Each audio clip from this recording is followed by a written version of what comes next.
Assalamualaikum warahmatullahi wabarakatuh.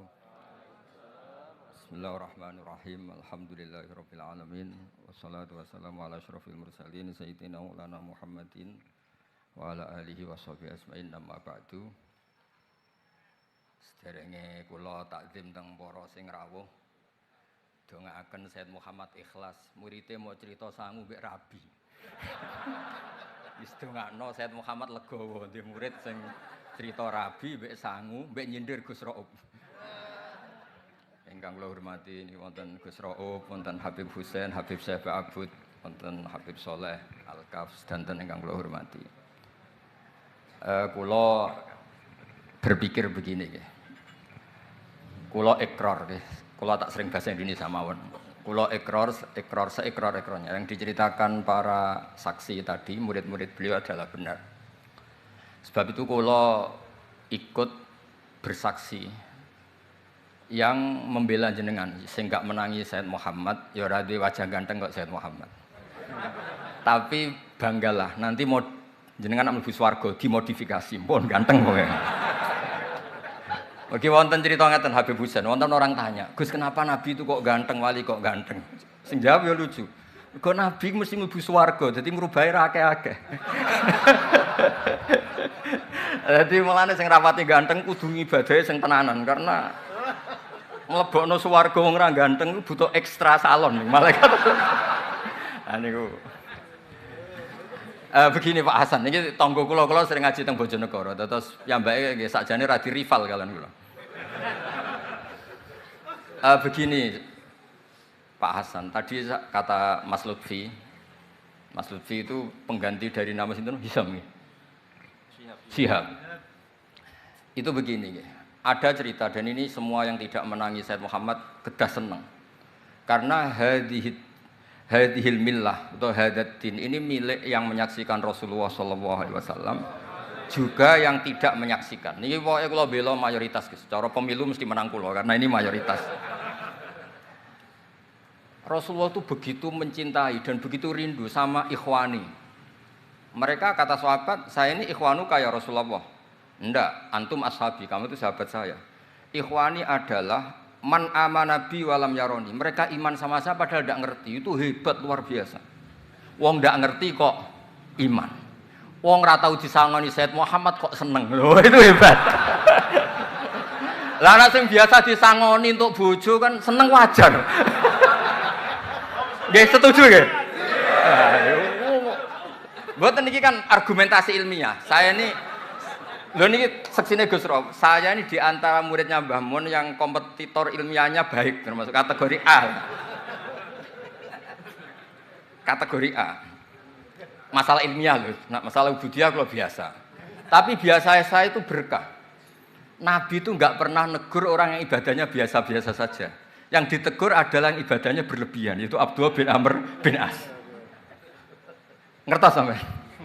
Yang ditegur sama yang enggak ditegur itu baik mana? Yang enggak ditegur.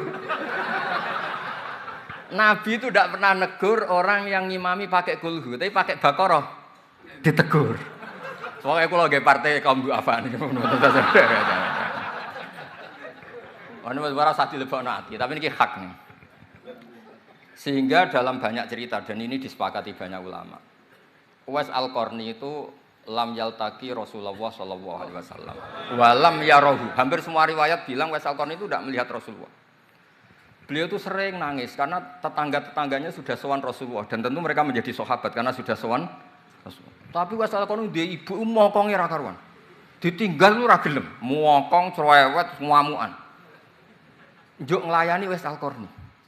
Uwais Al-Qarni itu lebih berpegangan konstitusi bahwa birrul walidain terutama ibu itu amru Rasulillah. Ummuka.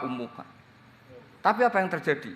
Uwais Al-Qarni yang tidak pernah sowan Rasulullah digelari khairul qurun Uwais Al-Qarni karena taat ning gone mandate Rasulullah nggih niku khidmah kalian enten ibuke. Padahal mboten di zamannya beliau sebetulnya menangi zaman Rasulullah, enggak sowan. Maksud kula Pak Hasan, dadi sing ora roh-roh ya aja terus sampean ngrasa luwih tinggi. Nggih biasa mawon, kabeh iku sementing ikhlas ridane Allah Subhanahu wa taala. Nah niki terus Mboten iki masalah konstitusi, soal masalah al-kutub, al-mu'allafah. Saya ini tadi kata Gus Raum, saya itu orang mungkin yang tidak mulazim ke Sayyid Muhammad, tapi kata tadi Mas Lutfi, kalau sanad ke Sayyid Alawi saya tentu lewat Mbah Mun. Mbah Mun itu teman akrabnya bapak saya. Dulu ketika beliau mondok di Mekah itu yang nganter mbah saya, mbah kandung saya, namanya Mbah Sidik. Jadi keluarga saya ya pokoknya muamalah terus musohabah semuanya sama keluarganya Gus Raum itu minal ajdad. Ya sampai kadang beda pilihan presiden. Tapi tetap rukun. Karena nganggep itu urusan akidah, lagi biasa mawon apa? Biasa. Begini. Niki rungokno tenan. Saya entah berapa kali sampai lupa nyetak kitab tapi bukan nyetak komersial, sama lagi bukan komersial. Jadi ini enggak perlu menyinggung siapapun, enggak komersial. Al-Hajju Fadhail wa Ahkam itu saya nyetak entah berapa kali. Dan semua yang saya kasih Gus Rob itu mesti terus minta dibacakan. Kenapa? Karena semua fikih di Indonesia itu pasti bilang ar-ramyu itu ba'das zawal. Semua takrib mu'in i'ana semuanya pasti ar-ramyu itu ba'das zawal. Kunna natahayyanu fa idza zalati syamsu romaina. Kita ini nunggu zawalu syamsi baru romaina. Ya ramyu yaumil hadi asyar.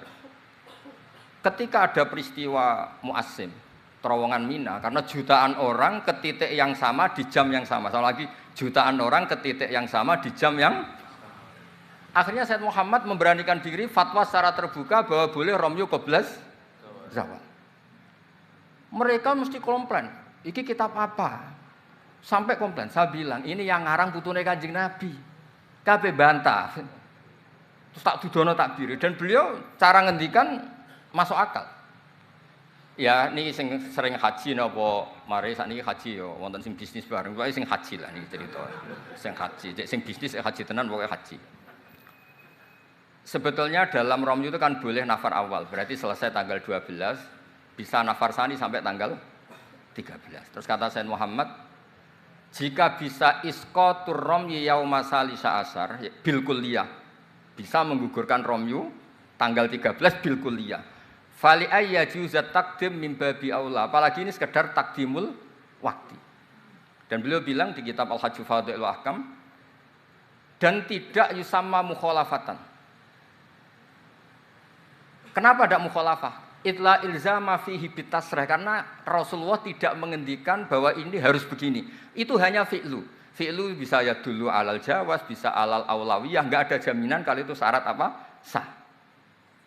Terus akhirnya orang tuh ayam semua, tenang semua. Berdasar fatwa Sayyid Muhammad yang kita sosialisasikan. Saya baca itu berkali-kali. Jadi saya cerita, jadi ini benar-benar cerita naskahnya Sayyid Muhammad. Orang cerita sangu. Terus kedua, tawaful haid. Saya Gus sering ketemu orang-orang yang nekuni medis. Gus, kalau kita pakai obat itu kadang masalah, ada efek samping gini-gini. Padahal kalau kita nunggu suci kayak cerita Sayyidah Aisyah, Rasulullah itu pimpinan. Mereka pasti ikhlas disuruh nunggu Sayyidah Aisyah sampai suci kemudian tawaf ifadah. Tapi ini kan kita orang kebanyakan. Hotelnya kalau lama-lama ya kita tidak kuat bayar, kena komplain. Pesawatnya juga gitu, kalau lama-lama juga kena komplain, tidak bisa pulang kan. Dan itu kata Sayyid Muhammad sederhana ngendikan. Beliau menyarankan tawaful haid itu intikal madhab saja. Atau tidak usah intikal. Kalau mendekati waktunya habis, langsung tawaf. Tapi nunggu waktunya mepet. Karena dengan mepet berarti statusnya darurat. Tapi statusnya darurat. Terus kata beliau dengan entengnya ngendikan, di mana-mana yang namanya wajib atau syarat sah itu ya ma'al kudroh. Lah ini tidak kudroh berarti syarat itu hilang. Di mana-mana syarat menjadi syarat ya kalau kudroh. Lah ini tidak kudroh ya berarti syarat itu hilang. Sehingga terus kita nyaman tawaful haid. Itu di kitab Al-Hajju Fadhail Ahkam. Bisa dicek Pak Hasan halaman 115 itu. Ini bukan cerita Malaysia, cerita tek. Jadi buat ini serius. Karena tadi kan orang-orang bisa guyon cerita nikah, berarti Anda tukang nikah. Nah kalau sekarang guyon karena ilmu, berarti Anda mubarak betul. Cerita nikah ya iso guyu, cerita ilmu iso guyu, berarti waras sampean. Ternyata bisa senang dengan ilmu, bisa senang. Yang rileks saja.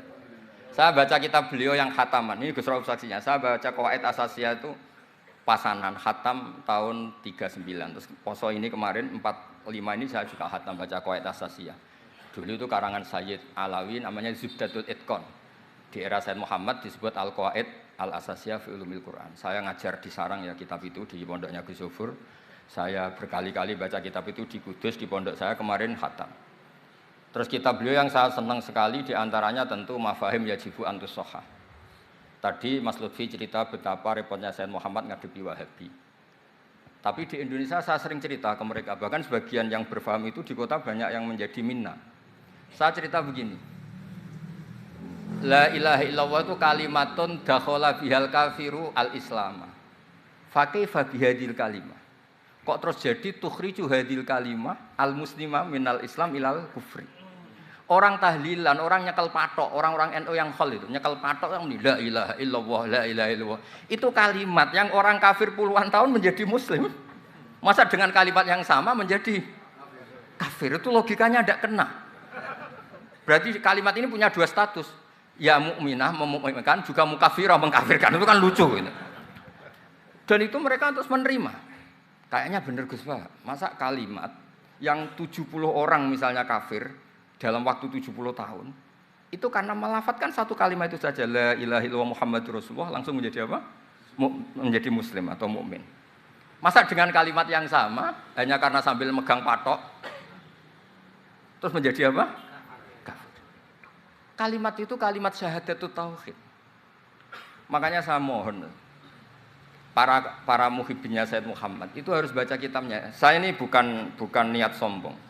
Saya baca kitab beliau yang saya takriri sampai khatam itu ya Al-Hajju Fadhilul Ahkam. Saya sudah lapah berapa kali saya khatam. Terutama di bab Tawaful Haid sama Amram Qabla Zawal. Terus Mafahim Yajibu Antus Sohah, Qawaid Asasiyah, Mafhumut Tatawwur wa Tajdid. Terus yang kitab-kitab paling modern terakhir karangan beliau itu Sirah Nabawiyah, sarahnya Alfiyatus Sirahnya Zain Al-Iraqi. Terakhir Mu'alafatus Sayyid Muhammad. Dan saya yang sering juga sinau itu Manhajus Salaf fi Fahmin Nusus. Itu juga termasuk kitab yang sering saya pelajari.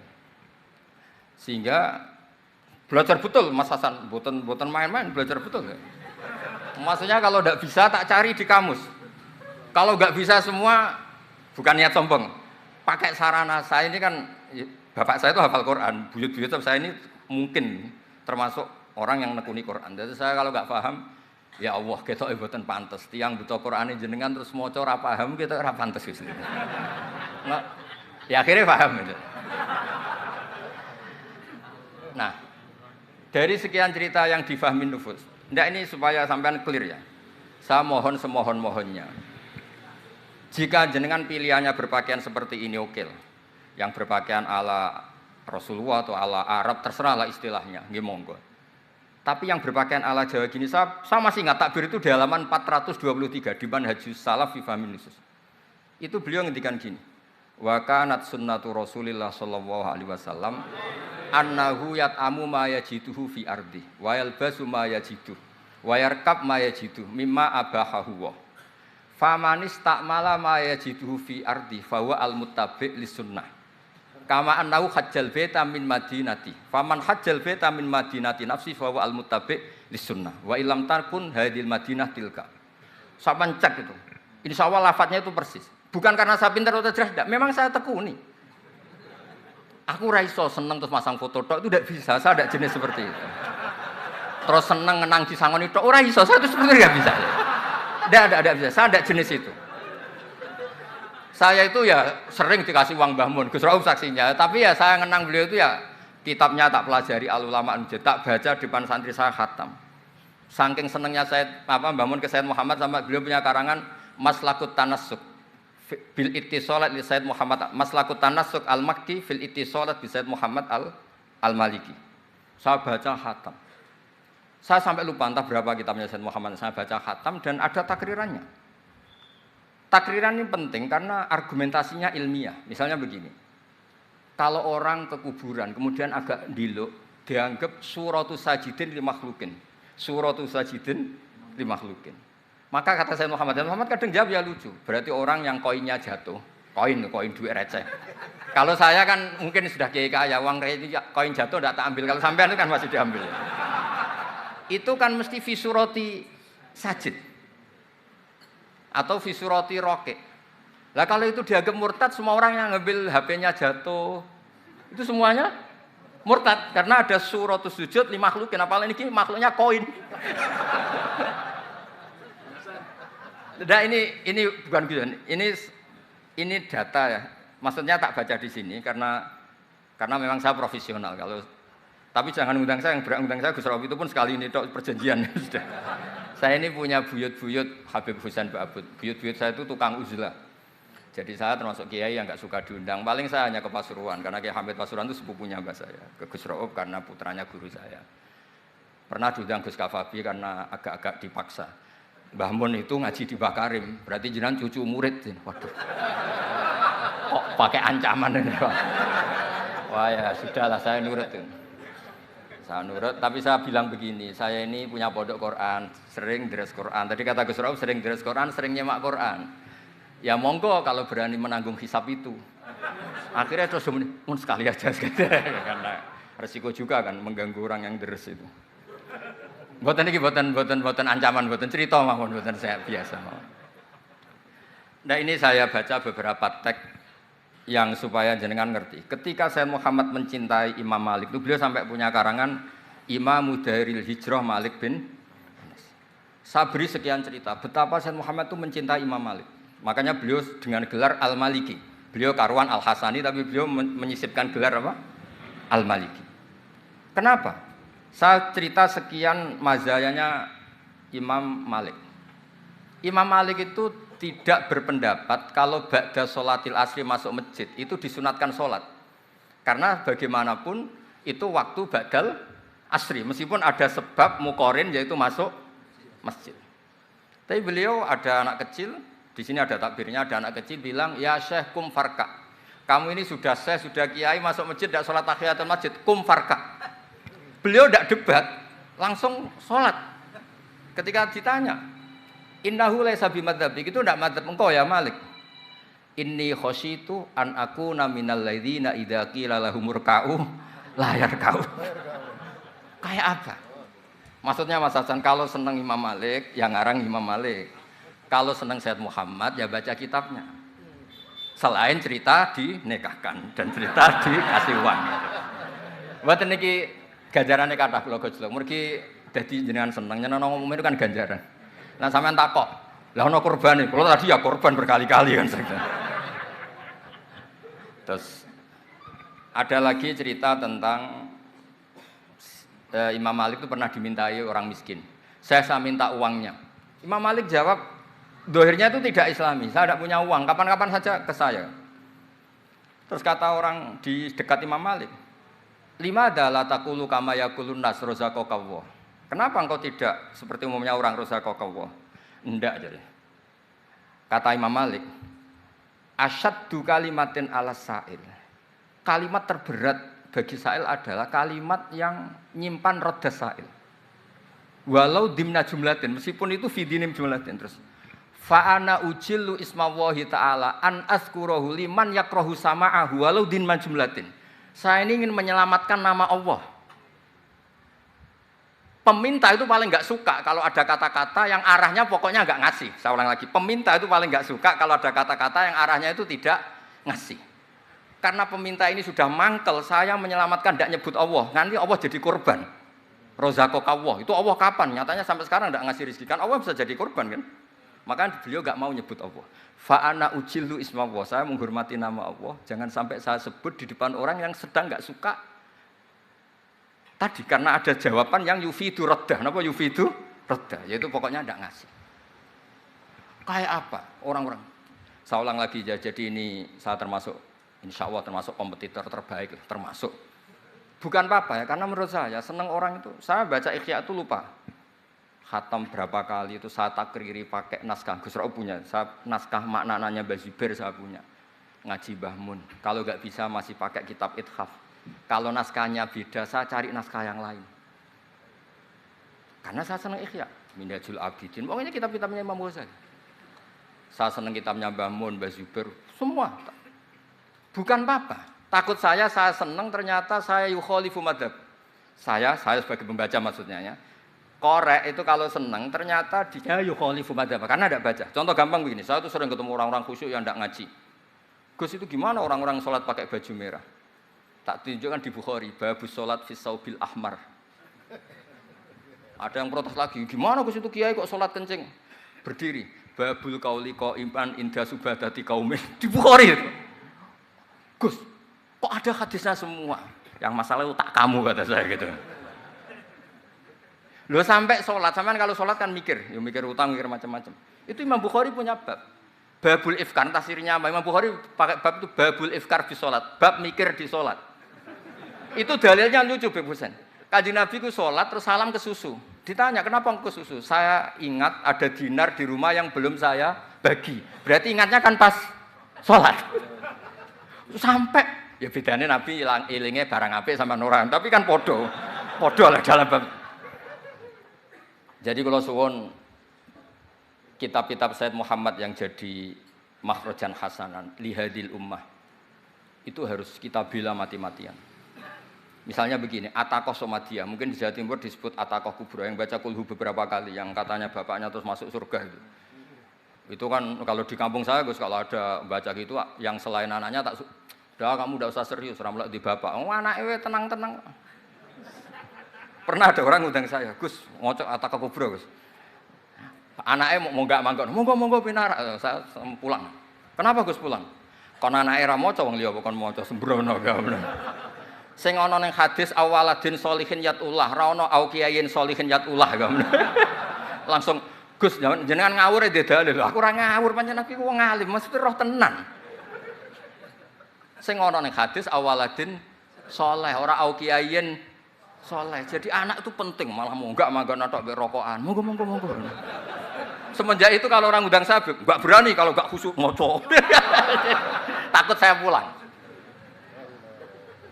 Lah misalnya yang undang banggakno nyangoni saya, sugih saya. Kan mboten ngefek no, teror-teror ngoten mboten ngefek. Jadi ini penting meskipun guyon, ilmu itu didudukkan. Sayyid Muhammad ngendikan, hadis-hadis tentang jumlah kul huwallahu ahad semuanya itu dhaif. Saya pernah ngaji itu di Kudus cerita gini, alhamdulillah kok dhaif. Hadis tentang jumlah la ilaha illallah yang banyak itu alhamdulillah juga dhaif. Karena kalau itu syarat sahnya harus banyak, berarti begini. Mangqala la ilaha illallah mi'ata marrah lagi dakhalal jannah. Berhubung enggak ada jumlah mi'ata marrah, satu pun sudah dakhalal jannah. Kul huwallahu ahad juga sama, di riwayat Bukhari jelas. Ada orang kalau ngimami baca kulhu ditanya, kenapa engkau baca kulhu? Li anha sifatur rahman, fa ana uhibbu an aqra'a biha. Kata Nabi apa? Jibril datang, akhbir ya Muhammad, annallaha yuhibbu bi hubbihi qul huwallahu ahad. Dan semua riwayat kadang hanya bilang hubbuka iyyaha adkhalakal jannah.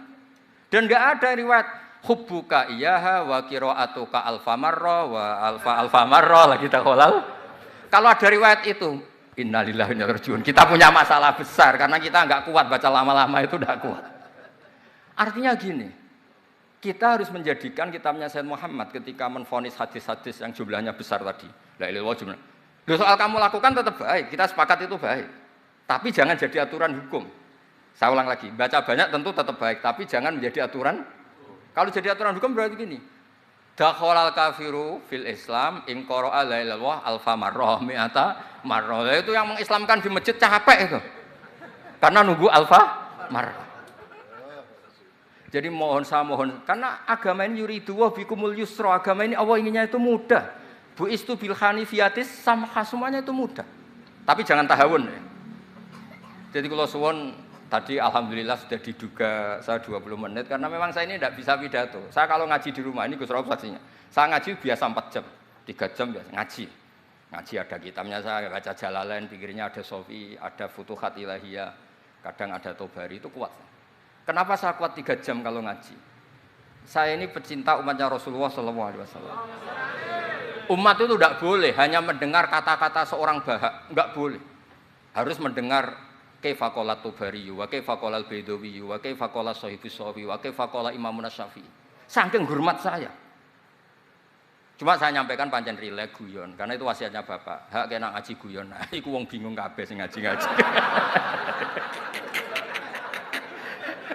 Jadi, nggih ngoten mawon. Assalamualaikum warahmatullahi wabarakatuh.